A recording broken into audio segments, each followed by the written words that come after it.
Bonjour et bienvenue, voici notre tour d'horizon économique, géopolitique et boursier et nous sommes le vendredi 9 septembre. Pour comprendre comment tourne la planète finance, c'est sur la bourse au quotidien et nulle part ailleurs et l'épisode du jour s'intitulera Fulgurance de la BCE. Suffisait d'attendre qu'il neige.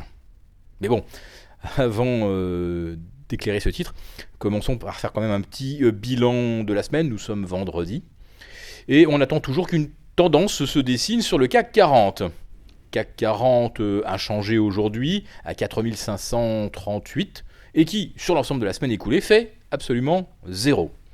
On admirera d'ailleurs au passage la bluffante précision algorithmique de la clôture de jeudi, puisqu'on a terminé à 4538,20 contre 4538,17 vendredi dernier. Et à l'instant où je vous parle, on est exactement à 0 sur la semaine. Rappelons également qu'avant le shoot d'héroïne de vendredi en fin d'après-midi, avant ce shoot, le CAC 40 faisait également 0 sur la semaine. En fait, il a fait 0 pendant 95% du temps la semaine dernière, puis il a bondi de 2,4% à partir de 14h30, puis ne fait absolument plus rien depuis lundi. Ce qui signifie qu'en fait, le CAC 40 n'a rien fait sur 10 jours pendant 98% du temps. Vous faut-il une preuve plus flagrante que la hausse de vendredi était totalement orchestrée, totalement artificielle, mais elle est également révélatrice d'autre chose, c'est que après cette hausse artificielle, il n'y a pas eu de pullback cette semaine. Ça veut dire qu'en fait, évidemment, il n'y a plus de vendeurs, plus personne pour contester. On voit bien que c'est manipulé, on sait qui manipule, donc on ne va pas se mettre en face des banques centrales. C'est un rouleau compresseur, ils sont invincibles. Mais ce qu'on remarque surtout, c'est qu'après ces 2,4% de hausse, on aurait dû avoir un ajustement. Oui, des gérants qui n'ont pas compris pourquoi ça montait, qui ne l'avaient surtout pas anticipé, comme tout le monde d'ailleurs, eh bien, auraient dû compléter leur portefeuille. On aurait dû voir arriver un petit peu de volume, ne serait-ce que pour au moins coller au benchmark. Eh bien, il ne s'est rien passé de tel. Autrement dit, on savait bien qu'il n'y avait aucune raison de payer le CAC 40 2,4% de plus vendredi, et donc eh bien, cette semaine, on a considéré qu'il n'y avait effectivement pas de raison de payer le CAC 2,4% de plus. Sur les places européennes, eh bien, on aura également probablement un score 0, sauf miracle cet après-midi. Et puis aux États-Unis, sur l'ensemble de la semaine, on est également à 0. Alors, semaine qui est quand même pas complètement stérile, puisque le Nasdaq a inscrit 2 records historiques absolus d'affilée, à 5284 et 5284 et 5288. Mais enfin, le bilan de la semaine, il est quasiment de 0, et il est également proche de 0 à Shanghai. Et puis à Tokyo, on va engranger un plus 0,45% grâce au fléchissement du yen. Fléchissement lié à de nouvelles affirmations de M. Taro Aso, ministre des Finances, et M. Kurada, qui confirment les marchés dans leur anticipation de politique monétaire encore plus accommodante et de plus de stimuli budgétaires. Ce qui nous amène maintenant à parler évidemment de la prestation de M. Draghi jeudi après-midi. Alors, les marchés n'ont pratiquement rien fait, mais surtout, M. Draghi nous explique que finalement, il suffisait d'attendre qu'il neige. Bah oui, parce que, regardez par exemple la croissance, depuis que le QE a été lancé, elle n'a absolument pas bougé. Et l'inflation, pas davantage. La preuve d'ailleurs, c'est qu'en 2016, cette inflation sera de 0,2% et qu'en 2017, elle sera de plus 1,2%. Bigre, on va prendre 1% au cours des 12 prochains mois ? Mais comment donc ? Mais M. Draghi nous l'explique très bien. Parce qu'il y a un effet de base. Après une chute des matières premières et de l'énergie, on va avoir une remontée mécanique du prix des matières premières et du pétrole. Donc, d'après les calculs de la BCE, ça nous fera 1% d'inflation en plus. Ça veut donc dire que le QI de la BCE n'a strictement aucun effet sur l'inflation. Monsieur Draghi, effectivement, en convient. Il suffisait d'attendre que le prix des matières premières remonte. Ah, Alors la croissance quand même, le QE, il a bien servi à quelque chose. Pas vraiment, on n'a aucune preuve. Et là, d'ailleurs, Monsieur Draghi en appelle à l'Allemagne, on va dire à mots couverts, faut pas trop les brusquer, faut être diplomate.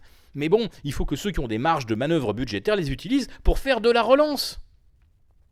Mais si l'Allemagne avait fait de la relance il y a 2 ou 3 ans, peut-être qu'on aurait eu une reprise tendant vers 2%, comme Monsieur Draghi l'espère. Mais si l'Allemagne ne fait rien, il n'y aura jamais 1,8 ou 2% de croissance. Il peut continuer d'injecter, il ne se passera rien. Donc là aussi, qu'est-ce que nous dit Monsieur Draghi ? Eh bien, il suffisait d'attendre qu'il neige. Il suffit d'attendre que le prix des matières premières remonte, il suffit d'attendre que l'Allemagne fasse quelque chose, qu'elle utilise ses 280 milliards d'excédents pour investir un peu dans ses infrastructures. Oui, parce que si l'Allemagne a des excédents, regardez un peu l'état des routes et du réseau ferré allemand, vous comprenez bien, ça fait déjà 5 ou 6 ans que l'Allemagne n'investit plus dans rien.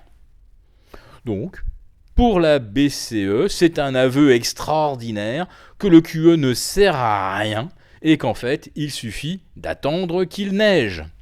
Mais alors pourquoi a-t-elle injecté autant d'argent ?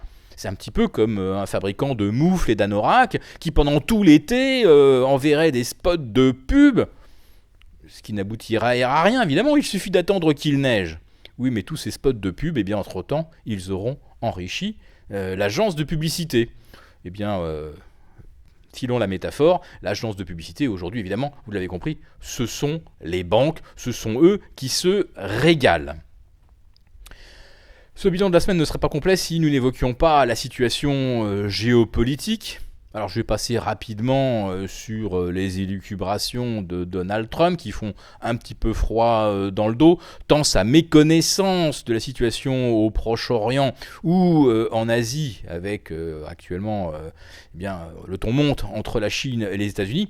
Donc Monsieur Trump fait un petit peu peur aux géostratèges, mais il y a également le ton qui monte entre l'Iran et l'Arabie Saoudite, puisque en Arabie il y a des érudits qui prétendent que les chiites ne sont pas musulmans. Et donc, c'est peut-être pourquoi maintenant les pèlerins chiites n'ont plus accès au pèlerinage de la Mecque cette année. Je crois que ça s'est déjà produit une fois en 1965. Alors, il ne faudrait peut-être pas grand-chose pour que la situation s'enflamme réellement entre l'Arabie Saoudite et l'Iran, qui se font déjà la guerre par procuration au Yémen, puisque la coalition formée de l'Arabie, du Qatar, des Émirats, bombarde les rebelles houthis, rebelles chiites, qui sont en train de faire une incursion aujourd'hui sur le territoire saoudien. Alors, tout va bien tant qu'il n'y a pas un missile qui tombe sur un champ pétrolifère saoudien, mais avouez qu'à un moment, un missile peut s'échapper et sait-on jamais. Voyons maintenant nos stratégies. Bien, après une semaine qui se termine par un score de 0 sur le CAC 40, vous comprenez bien qu'il n'y a pas grand-chose à faire. Sur le marché obligataire, on avait fortement progressé mercredi, mardi et mercredi. Et on a tout reperdu jeudi, donc là aussi, on est flat sur la semaine et avec toujours une contraction des volumes. Cette contraction des volumes, nous attirons votre attention là-dessus depuis longtemps, depuis bien plus que le début de l'été. Alors si vous êtes malin, vous allez réussir, en passant quelques ordres de bourse, à sortir l'essentiel de votre portefeuille. Mais pensez à un paquebot comme une compagnie d'assurance qui gère des dizaines de milliards, des centaines de milliards de comptes assurance vie. Eh bien là, on voit bien que les issues de secours sont fermées sur les marchés. Alors dites-vous bien qu'une compagnie d'assurance aujourd'hui, vu sa taille, n'a aucun moyen de s'échapper des marchés tels qu'ils sont. Alors c'est vrai que peut-être ça serait tentant de prendre ses bénéfices à 4550 sur le CAC ou à 18600 sur le Dow Jones ou 5280 sur le Nasdaq. Sauf que si vous vouliez le faire, enfin si les compagnies voulaient le faire, elles n'ont absolument aucun moyen de sortir et de trouver une contrepartie. Donc attention, le danger, c'est pas finalement une actualité ou une déclaration maladroite d'une banque centrale, c'est le fait que, quel que soit le motif, il n'y a pas moyen de s'échapper de ces marchés.